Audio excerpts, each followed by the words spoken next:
what's wrong with me? Why isn't this better by now? Depression, anxiety, addiction, like there's nothing wrong with you for having those experiences and those patterns. We're in this infinite process of becoming or unfolding. So I think if we can hold that comeback kid part with great compassion and a lot of love, it can teach us a lot. So I hope there's a comeback kid in all of us.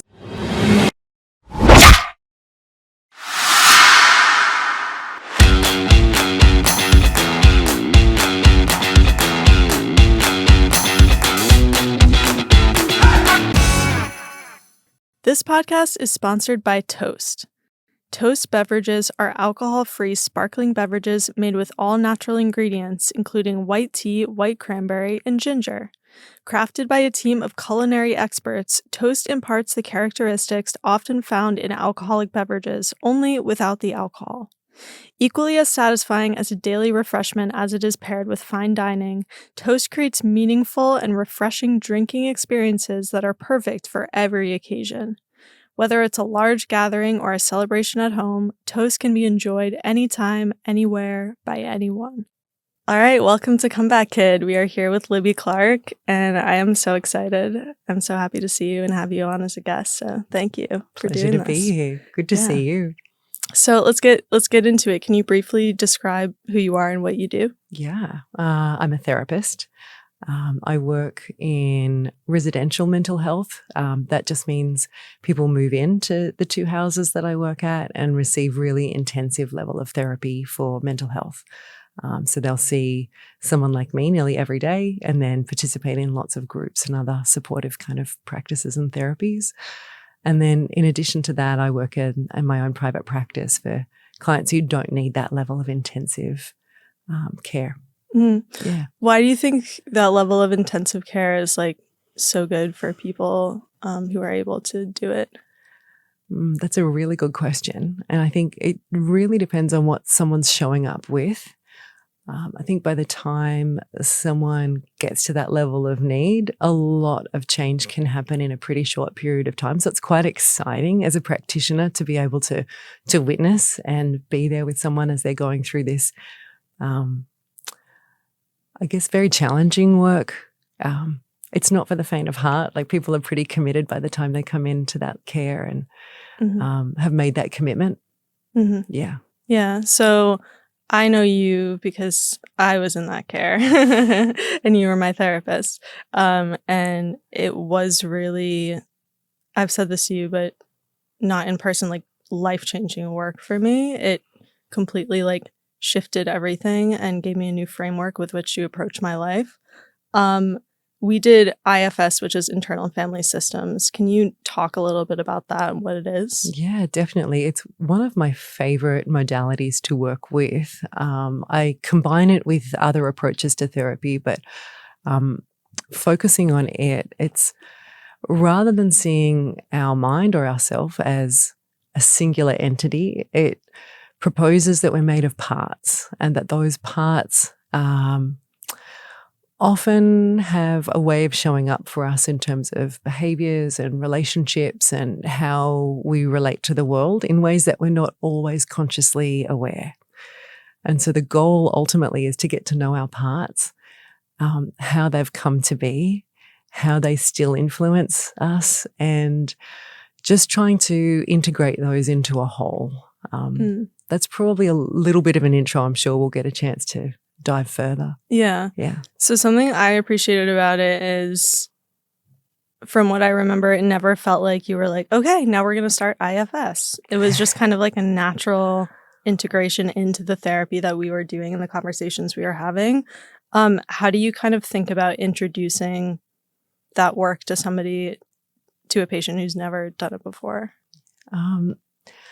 Often a way in is that we experience inner conflict. And so we're torn about something. We might have a really significant decision to make, or we might be conflicted about how we feel about a relationship. I think it's pretty rare that we are absolutely certain about anything. And so when that's coming up as a source of turmoil for a client, it's often a really helpful way in. So like, what parts are present here? The language even suggests it, like, well, part of me wants to do this. but this other part wants to do this. And it's like often there's quite an open door when someone realizes that they have this inner conflict that they're trying to navigate. Okay. Yeah. Okay. And Dr. Richard Schwartz, who's the founder of IFS, he wrote this amazing book called No Bad Parts. Why is it crucial that we don't see any of our parts as bad? Yeah, I love this part.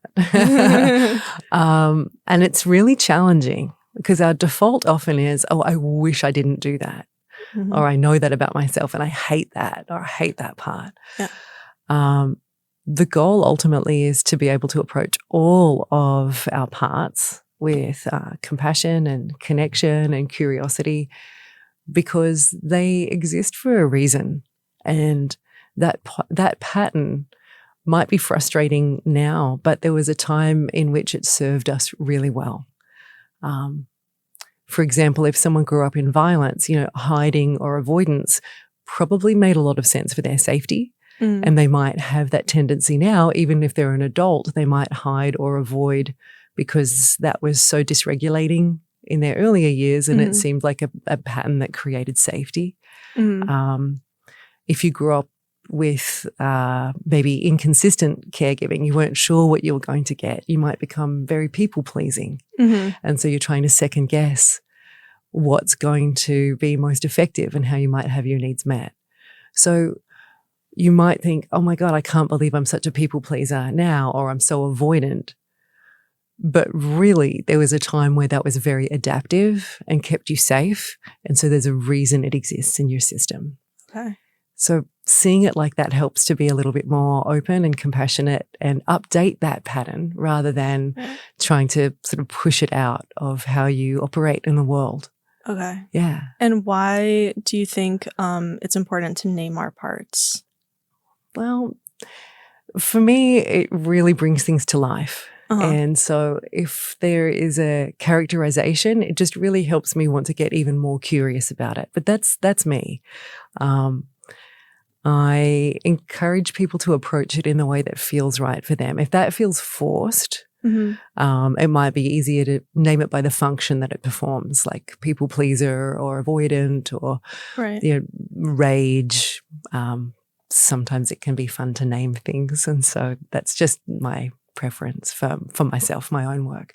Could it be an age, like 7-year-old? It could be. Yeah, it definitely could be. There's usually patterns about like when these parts emerged because they helped us survive something that felt overwhelming at the time. Yeah. I have a question. How do you kind of close out the session and the work? Because during our sessions, I never left feeling like so raw from the work. It always felt like I was at peace with it, and then I could come back the next day and open it again, but without feeling raw in between. Do you have a technique for like closing it? Kind of? I do. It's not perfect. I don't think anything is, but just reading a lot of nonverbal communication obviously happening in the session, and just reading that. To do that kind of exploration requires a really strong alliance and requires that sense of safety. So working out, okay, we have about this much time, and just recognizing that, I guess the beauty of our relationship when we were working together is we were very likely to have a session the next day. So there is that comfort as well. It can be more challenging in outpatient, but we're often not moving as quickly either. Right. Yeah. Right. So kind of going back to why intensive programs are also helpful. Yeah, definitely. We can move pretty quickly and do some pretty heavy lifting, excavating. Right. So when it comes to like addiction and recovery, a lot of this podcast deals with themes of addiction. Yeah. Different forms of addiction. What would you say to someone working back from a relapse, whether that's like from a behavior or substance? Yeah, I think I'd take a similar approach because it's usually a part. So that part served you until it didn't. And so it was an adaptation that worked to protect you from something that was overwhelming, whether it was feelings of hurt or neglect or betrayal that were just too much. And so the the part had a strategy, whether it was substance or behavior, that enabled you to not only survive, but sort of cope with whatever was happening at the time. So recognizing that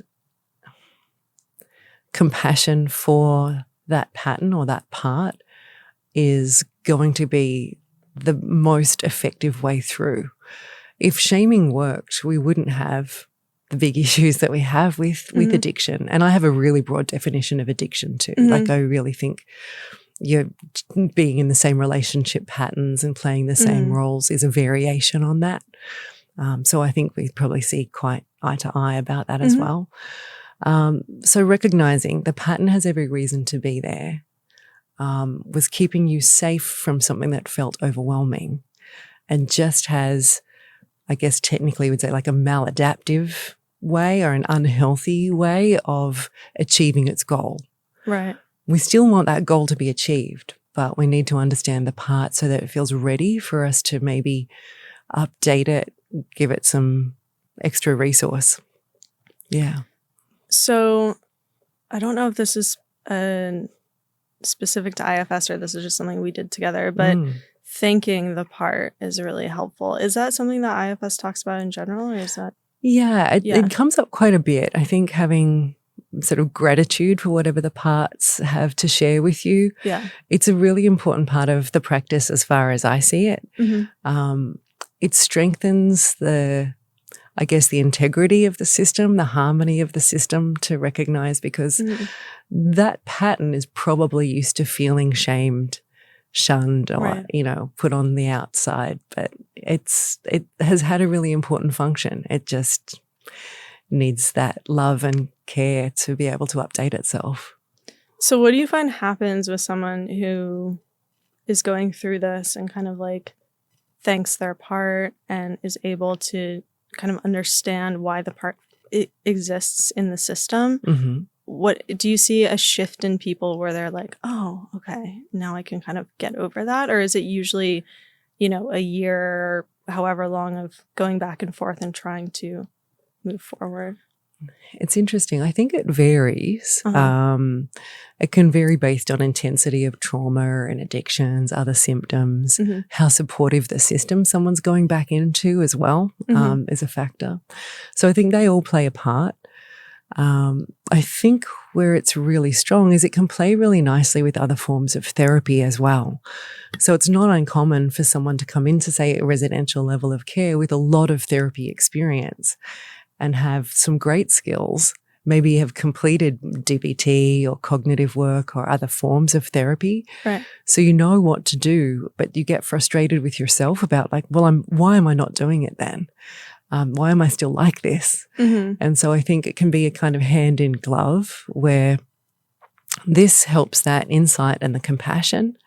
And then the tools are there. They may already be there or they can be learned, but they can go really nicely together and to create that sort of foundation for lasting change. Okay. Yeah. What would you say to somebody who's trying to achieve more lasting change, like overcome a behavior and kind of create a new life for themselves? Yeah. It's hard. Recognizing that that's not an easy thing to do, I think is really important to begin with. Opening up that sense of self-compassion. I think self-compassion is so challenging for many of us. It's much easier to have compassion for someone else. So being your own best friend, working out how this, new way of being is going to move things forward in the way that you desire. It might not always look exactly how you have in mind as well, and sort of being open-minded about that, staying curious.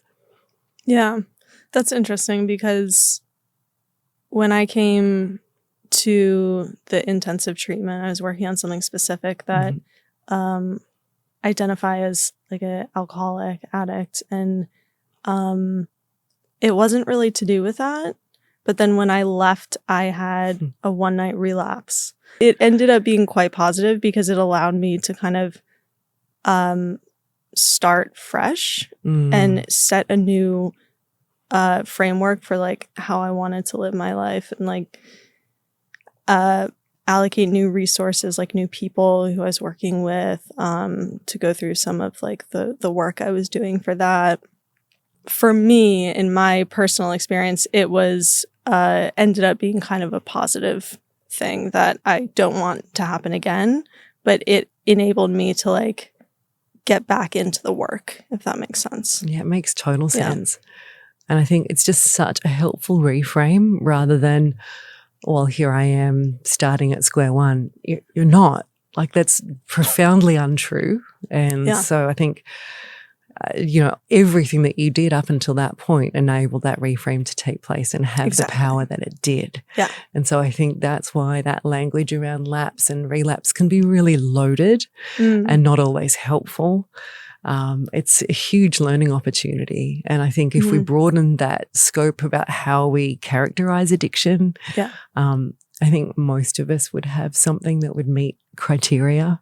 Sure. And so, shaming ourselves through it isn't going to work, or that I should be here by now. Otherwise, we would be. Yeah. That was not me encouraging people to go and relapse, by the way. That was just my own personal experience of it ultimately did not erase the, decades worth of work that I did before that to recover. It would be such a distortion to think that. Yeah. I'm so glad that you were able to kind of maintain that thread of connection and sort of bring all of that forward in a way in a way that's really powerful.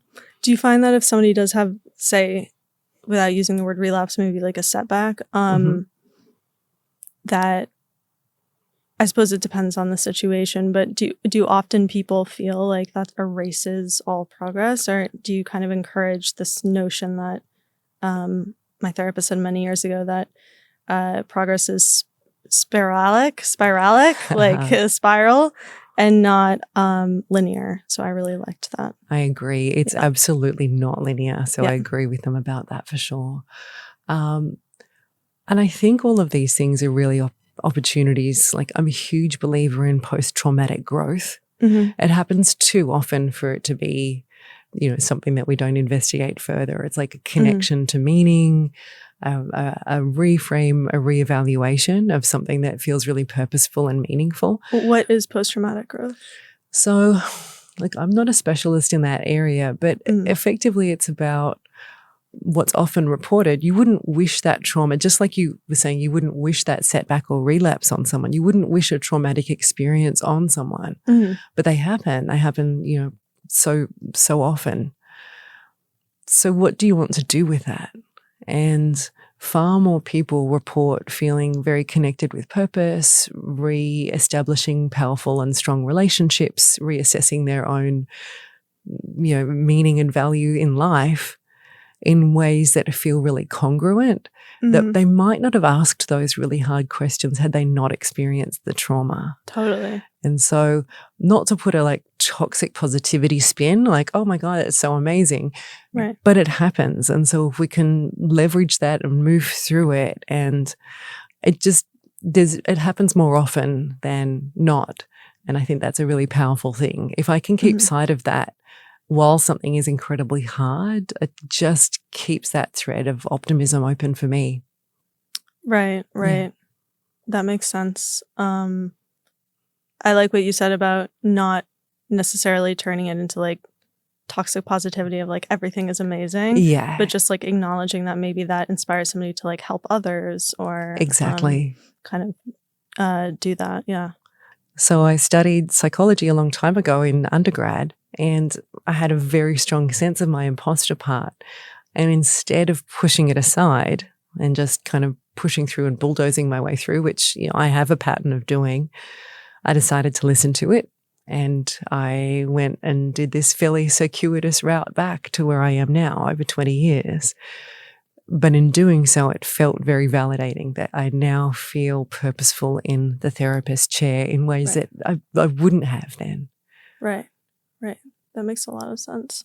What are the ways in which someone can get to know their parts both in therapy and outside? It's a really reflective practice, and it takes a bit of courage because often the patterns or behaviors come up in ways that we don't like.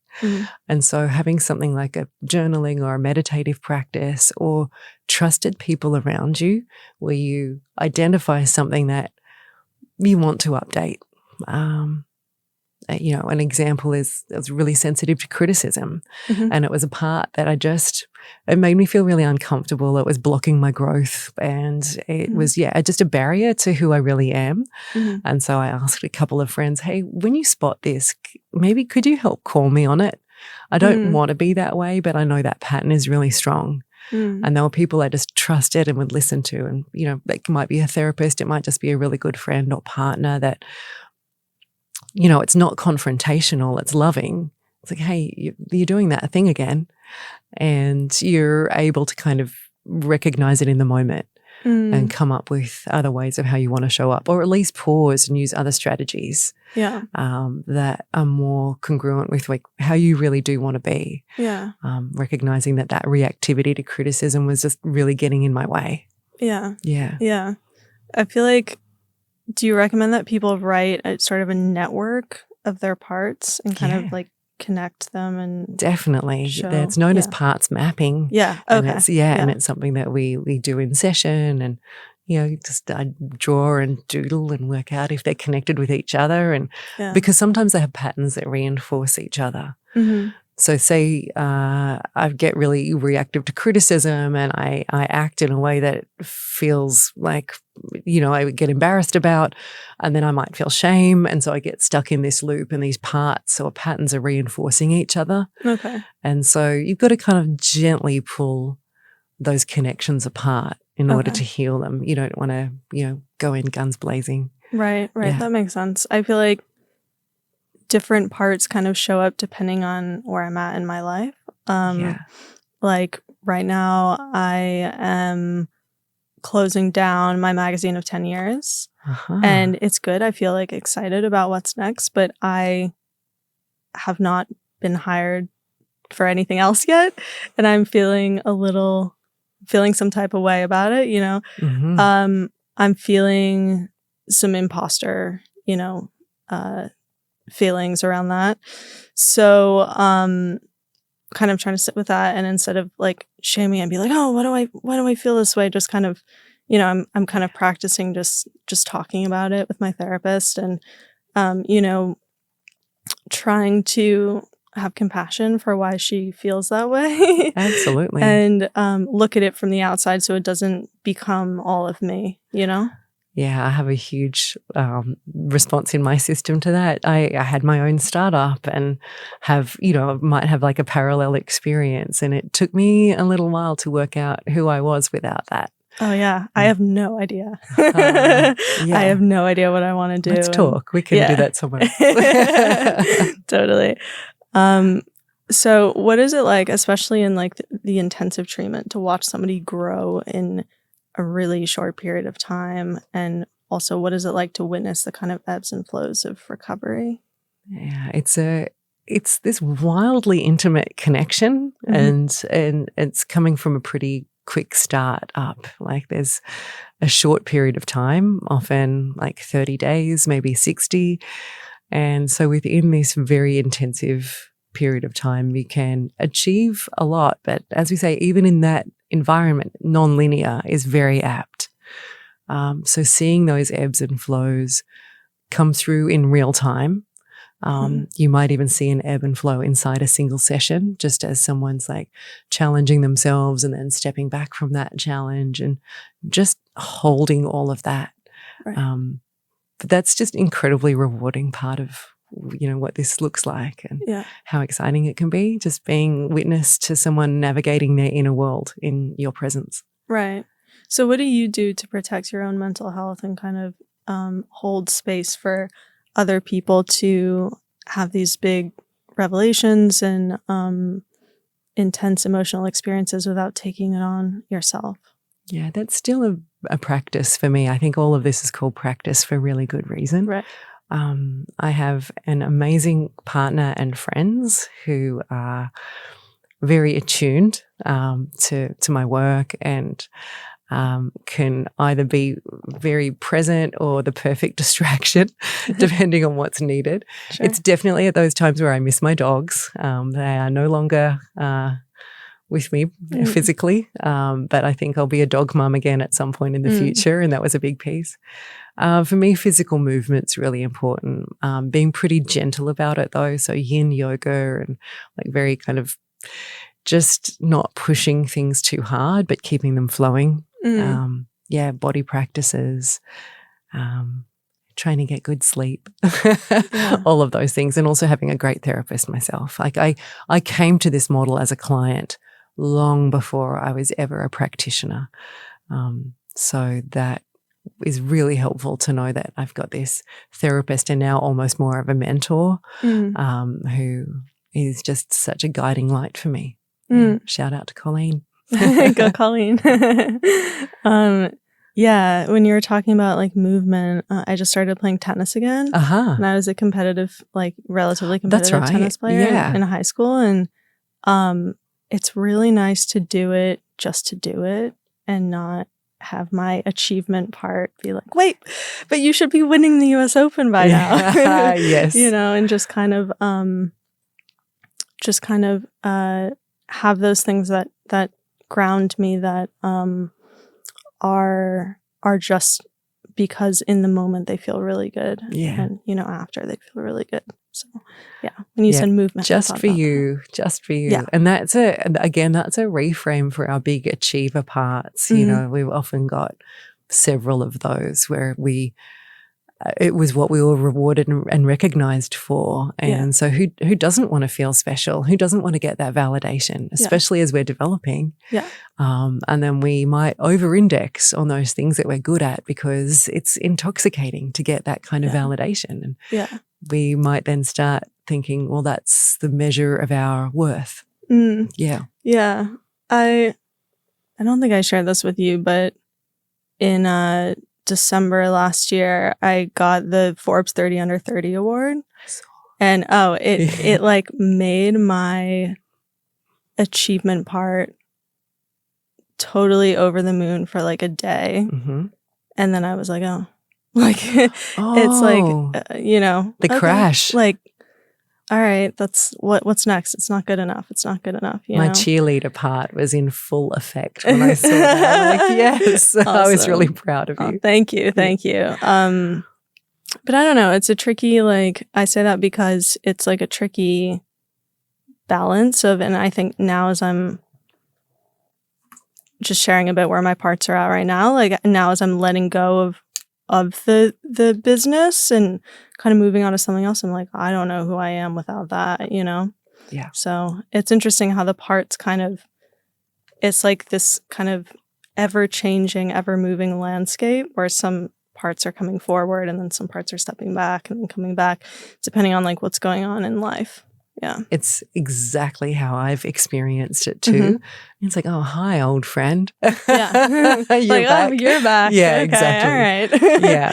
It's like, all right, we got more work to do. Yeah. Let's go. Totally.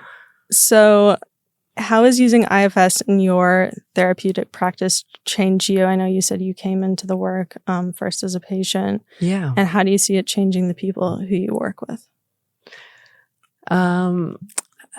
You've given me so many great examples about how it has had these, ongoing effects for you. And I see that when it resonates with a client, and it doesn't always click. But when it does, or when you plant that seed, and then there is that space for compassion and self-understanding that maybe wasn't there before, we hold ourselves with a lot of rigidity often, a lot of expectation, and we're not always sure why. And I think this can be a really helpful exploration of that why in a very gentle and loving way. Yeah. Okay. And what do you do if it's not quite clicking for somebody? Do you kind of just go a different route, or? I think given the time frame I have with clients in residential, I would go a different route and then see if it comes back. Leave that door open, but maybe that's just not the right fit for them. You know, I'm not a one size fits all kind of I'm not a disciple of a singular approach, just that this one has particularly resonated for me and is just lots of fun once you kind of get in flow. And it's non-pathologizing. You know, depression, anxiety, addiction, like there's nothing wrong with you for having those experiences and those patterns. And that can be such a shift rather than what's wrong with me? Why isn't this better by now? Like, oh, that has a reason for being there. That has actually kept me safe. That anxiety, avoidance, whatever it might be, kept me safe. And now it's holding me back. So it's not like I wave a magic wand and it go away. But, you know, integrating it, understanding it, loving it. Like, oh, that's what it has. That's how it served me. There's a time and a purpose it serves. Right. Yeah. Right. And kind of understanding it in context too is probably helpful. Like, oh, that came up when I was 15 and this thing was happening and whatever it was. And that's why it exists. Yeah, that developmental arc is often, you know, a huge clue. It's often that, you know, something was overwhelming for where we were at, whether we didn't have the support or the insight or the resources or anything. So it doesn't have to be like an obvious event. It can be a pattern. It can be a friendship that we were in at the time. They can be really impactful. So again, we're kind of broadening what we might consider as an influential event. Yeah. Cool. Is there a particularly positive moment from your work that stayed with you over the years? Yes. Yours was one of them. Like I loved seeing, it's like it's stored in my system somewhere, just being witness to you having a breakthrough. Yeah. And just that it is such a privilege when that happens. Often they're smaller, like they might be, you know, a collaboration, or it might require a few different steps. And then every now and then there's this classic aha breakthrough, and they're beautiful too. Trying not to get too attached to those moments is the challenge, where you just think, oh, I didn't do that. This is just, there was enough space, there was enough grace for yourself to be able to see that for what it was. Right. So that was you.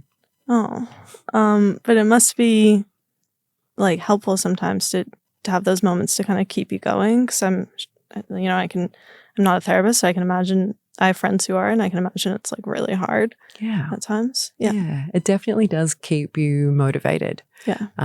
Just sort of recognizing, right, that's why I'm doing this. And it can't be the only reason, but it really does give you that boost. Then it feels like it's a sign that you're on the right track. Right. And as we were saying before, the track might not look exactly how I thought it was going to. Yeah. Just sort of recognizing that the track is winding, that nonlinear healing we were talking about.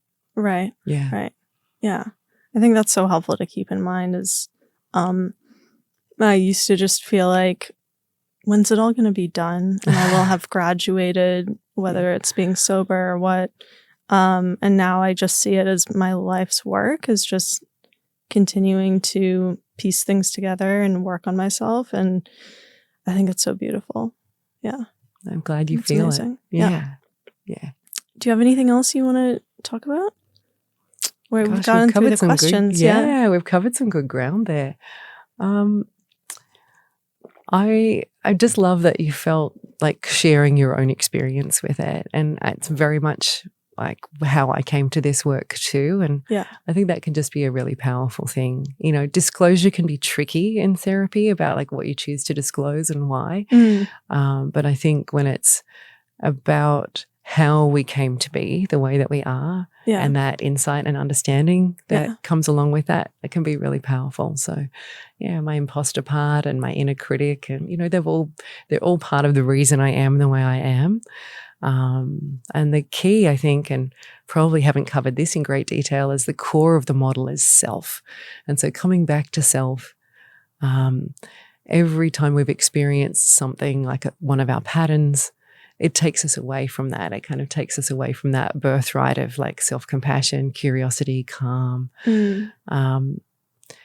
So having the it's called self-leadership, or having that self-to-part relationship and sort of integrating the system so it's harmonious. That's really the goal. Okay. Yeah. What would you say to somebody who's kind of considering becoming a therapist? Keep doing your own work. That definitely doesn't stop. Yeah.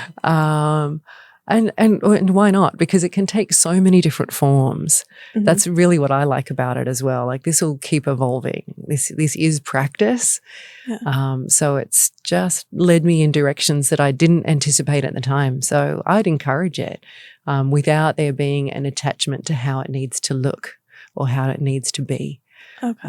So it might just take you on an interesting detour. And what is the IFS community like? Is there like a good community around it with therapists? Yeah, there is. It's definitely the training I've enjoyed the most. So I've trained in several modalities, and it feels like we are so encouraged to do our own work and bring that in and be very authentic. Mm-hmm. So I've had what would in different contexts be like a breakthrough in front of other therapists or in a Zoom, that older versions of me would be like, oh my God, that's way too public. But they create this incredibly safe place to be able to do that. And for me, that's walking the walk. Mm-hmm. So it's something that I feel like I've got so much from, and connections I've formed and collaborators that I work with, and just constantly learning from amazing minds in that space.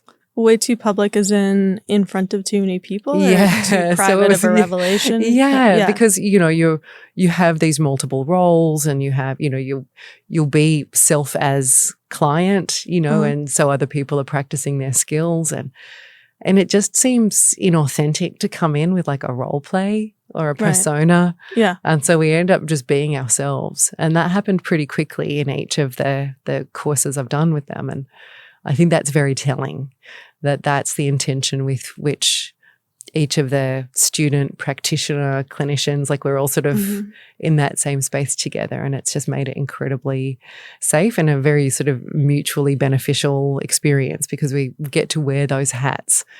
And I've come away with like personal breakthroughs as well as professional ones. Okay. Yeah. And for somebody who's now listened to this and is now going, oh my gosh, IFS sounds amazing, I want to learn more. Yeah. I know you recommended to me No Bad Parts by Dr. Richard Schwartz. Yeah. The book. Are there any other resources you can recommend? Yeah, there are quite a few. But also just working with practitioners or joining, I think there's probably virtual practice groups or virtual client groups as well. IFS Institute is a great resource for, just not only books and self-guided resources, but client-friendly and practitioner-friendly, programs and resources as well. Fantastic. Yeah. Cool. Last question. Yeah. What does the idea of being a comeback kid mean to you? I ask everybody on the show. I love the name. Thank you. I think, I was thinking about that on my way here, and I think it just reflects my theory, again, what we've been talking about, that we're in this infinite process of becoming or unfolding. And so that just means it can take you anywhere. And so I think if we can hold that comeback kid part with great compassion and a lot of love, it can teach us a lot. So I hope there's a comeback kid in all of us. That's a really cool part. One last question. I don't know if you want to be found, but if you do, how can we find you? Easiest is stillgoodtherapy.com. Okay. Yeah. Awesome. Yeah. Libby, thank you so much. My absolute pleasure. It's really good to see you. You too.